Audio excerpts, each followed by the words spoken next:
हरिओम तत्सत। श्री ब्रह्मा विष्णु महेश, ऐसा कहने से लगता है जैसे ये कोई तीन अलग अलग देव अथवा शक्तियां हैं, परंतु ये सत्य नहीं है। वास्तव में ये तीनों एक ही शक्ति के तीन रूप हैं। असल में एक ही पर ब्रह्म परमात्मा है, जिसकी इच्छा अथवा संकल्प से इस जगत की सृष्टि होती है, उस सृष्टि का पालन होता है और फिर उसी सृष्टि का संहार हो जाता है।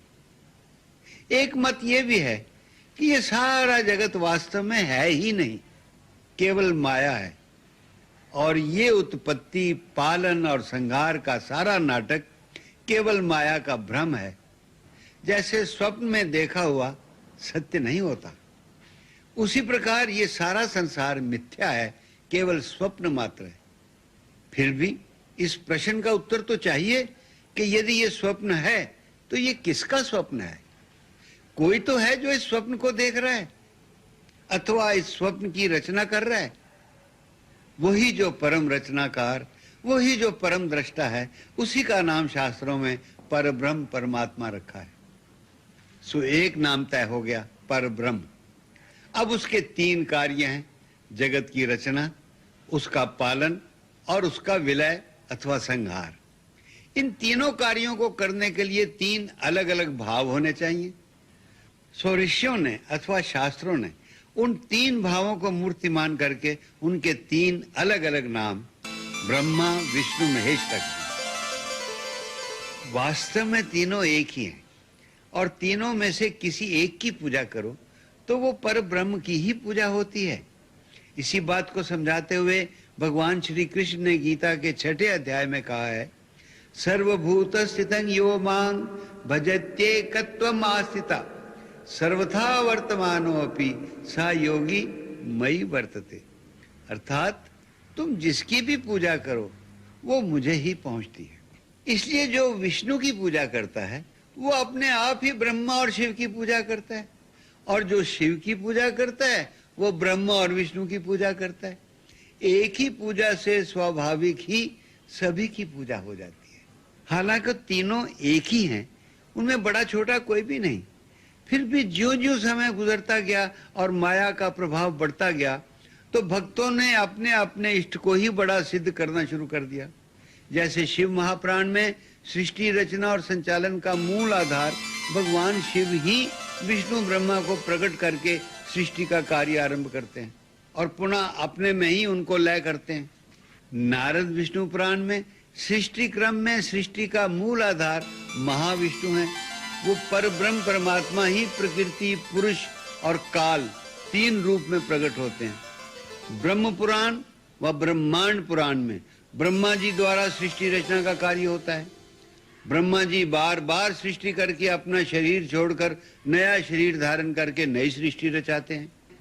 ब्रह्म वैवर्त पुराण में भगवान श्री कृष्ण को ही सृष्टि का मूल आधार बताया गया है, जिसमें श्री कृष्ण की मूल प्रकृति राधा है। इसी कृष्ण लोक को नित्य साकेत कहा गया है। देवी भागवत पुराण में प्रकृति शक्ति मां जगदम्बा की इच्छा को ही सृष्टि का मूल आधार माना गया है।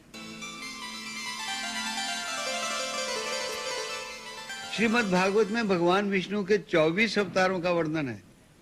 शिव जी ने कोई अवतार धारण नहीं किया है, परंतु हनुमान जी को शिव जी का ही अंश अवतार माना जाता है। इसी प्रकार हरि अनंत, हरि कथा अनंता। इसलिए हमने निश्चय किया है कि इन सब पुराणों और ग्रंथों में जो कथाएं और लीलाएं जिस प्रकार वर्णित हैं, उसी प्रकार अपने दर्शकों की सेवा में अर्पित करें। हम अपनी ओर से किसी को बड़ा छोटा सिद्ध करने की चेष्टा नहीं करेंगे। भिन्न भिन्न पुराणों में इन तीनों की जैसी जैसी लीलाएं और कथाएं वर्णित हैं, हम उनको उसी प्रकार आपकी भेंट कर देंगे, परंतु इस आग्रह के साथ, इस विनय के साथ कि इन तीनों में कोई भेदभाव न करके उनकी पृथक पृथक लीलाओं का आनंद लीजिए और उन तीनों में एक ही पर ब्रह्म का तेज देखते हुए मन में उसी पर ब्रह्म को नमस्कार करते रहिए। इसीलिए हमने इस धारावाहिक का एक ही सम्मिलित नाम रखा है, श्री ब्रह्मा विष्णु महेश। ब्रह्मा विष्णु महेश जो इस संपूर्ण जगत के स्वामी और रक्षक हैं। इससे पहले कि हम विभिन्न शास्त्रों के आधार पर इन तीनों के उद्गम और प्रादुर्भाव का वर्णन करें, हम उनकी एक परम रोचक कथा सुनाना चाहते हैं, जिसमें उस लीला का वर्णन है जब इन तीनों महाशक्तियों को हमारी छोटी सी धरती, हमारी छोटी सी पृथ्वी की एक सती सन्नारी ने शक्तिहीन करके अपनी कुटिया में अपनी ममता का बंदी बनाकर रख लिया था। उस कथा का आरंभ सती कौशिकी से होता है, जिसका विवाह एक मुनि कुमार कौशिक से होने वाला था, और वो कार्तिक पूजा के समय आश्रम की अन्य कुमारी कन्याओं के साथ अपने होने वाले पति के मंगल की कामना से माता कात्यायनी की पूजा कर रही थी। चंद्रहासोज्ज्वल तरा शार्दूल वरवाहना कात्यायनी शुभं दद्यात् देवी दानवघातिनी।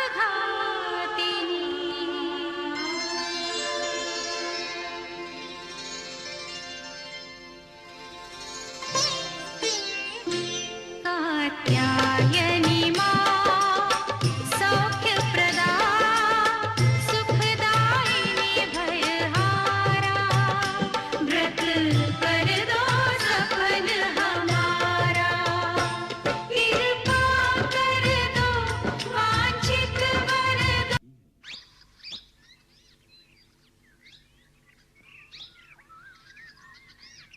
हे गौरी माँ, मुझे आशीर्वाद दो कि जिनसे मेरे पिताजी ने मेरा संबंध निश्चित किया है, मैं सदा उनकी सेवा करूं। वो सदा सुखी रहें, स्वस्थ रहें। स्वप्न में भी मेरे मन में किसी अन्य का ध्यान ना आए। मैं अपने सत्य के मार्ग पर अडिग रहूं।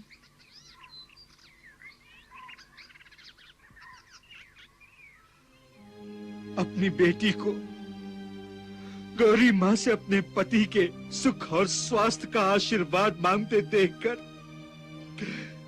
मेरा तन बदन सिहर उठा। क्यों? मैं वहां उसका विवाह नहीं कर सकता जहां वो सोच रही है। लेकिन क्यों भला? मैंने तुम्हें भी अभी तक नहीं बताया। जब से हमें कौशिक जी का संदेश प्राप्त हुआ है, मैं भारी दुविधा में पड़ गया हूं। क्या संदेश आया है? बताइए ना। वो सुकन्या से विवाह करना नहीं चाहते। लेकिन क्यों? क्या कमी है हमारी बेटी में? क्या दोष है सुकन्या में? दोष तो उनके शरीर में उत्पन्न हो गया है। स्पष्ट बताओ, क्या बात है? बात क्या है? उन्हें कुष्ठ रोग की बीमारी हो गई है। उन्हें कोढ़ हो गया है, कोढ़। नहीं, ये क्या हो रहा है देवी माँ? हमारी बच्ची के साथ ये क्या हो रहा है? उन्होंने लिखा है कि मैं सुकन्या से विवाह करके सुकन्या का जीवन नष्ट करना नहीं चाहता।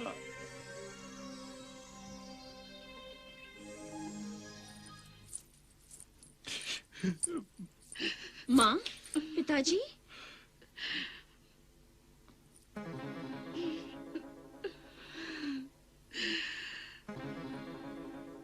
पिताजी,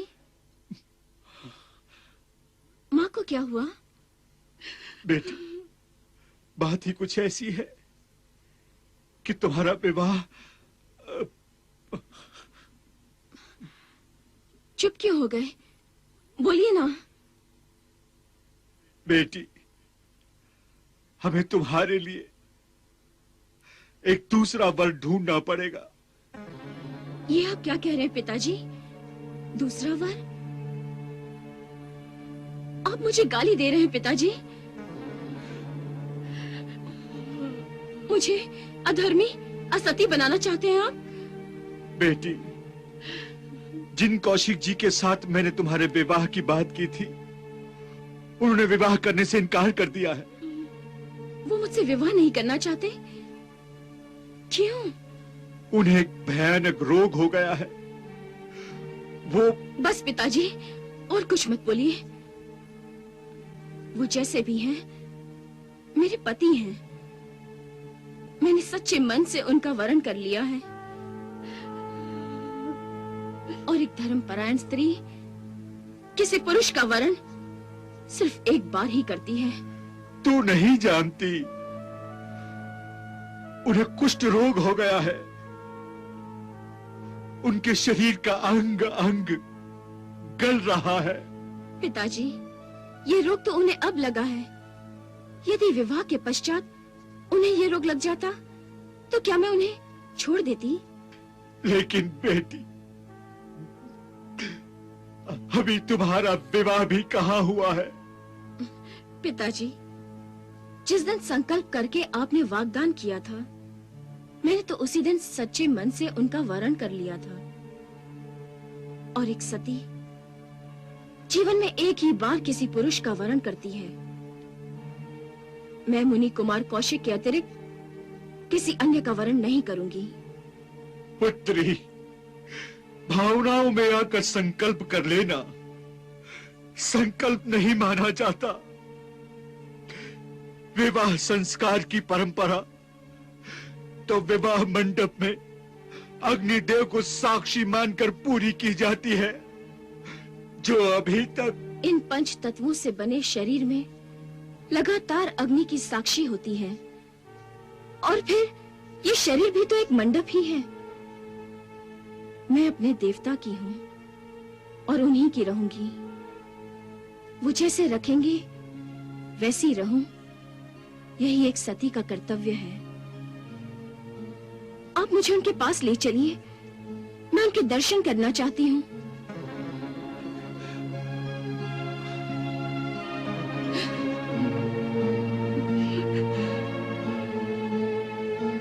बेटी,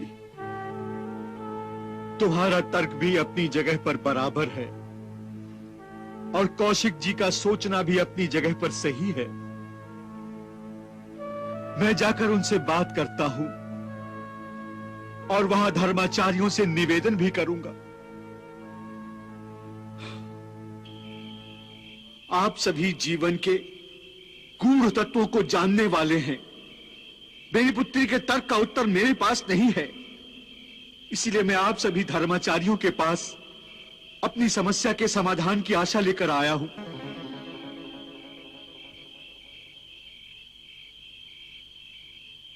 समस्या का समाधान प्रत्यक्ष है मान्यवर। आपकी पुत्री से संबंध विच्छेद का कारण इनका ये रोग है। और इनका घृणित रोग किसी और को न लग जाए, इनके कारण किसी दूसरे को कष्ट हो, ये मुनि कुमार कौशिक नहीं चाहते। भाग्यम फलति सर्वत्र, इसे प्रारब्ध की विडंबना मानकर आप अपनी पुत्री का विवाह कहीं और कर दीजिए। मेरी पुत्री का कहना है कि जिस दिन से मैंने ब्राह्मण कुमार कौशिक जी का अपनी पुत्री के वरण के लिए संकल्प लिया था, उसी दिन से वो मन और बुद्धि से आपको समर्पित हो गई है और आजीवन आपकी सेवा करने का व्रत धारण कर रखा है। अब आप ही एक पिता की लाज रख सकते हैं। ये क्या नृत्य कर रहे हैं आप? आप मेरे पिता समान हैं। मेरी दशा देखिए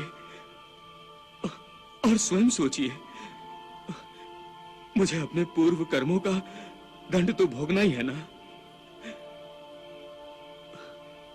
आपकी निर्दोष कन्या को सहभागी बनाना क्या मेरा सत्कर्म होगा? इसीलिए मैंने संदेश भेजा था। मुझे ज्ञात था कि धर्माचार्यों का निर्णय भी यही होगा। पर परंतु ये निर्णय तो एक पक्षीय है। आप सब श्रेष्ठ विद्वजन हैं, धर्म विशारद हैं, परंतु एक पक्षीय निर्णय तो पूर्ण निर्णय हो ही नहीं सकता।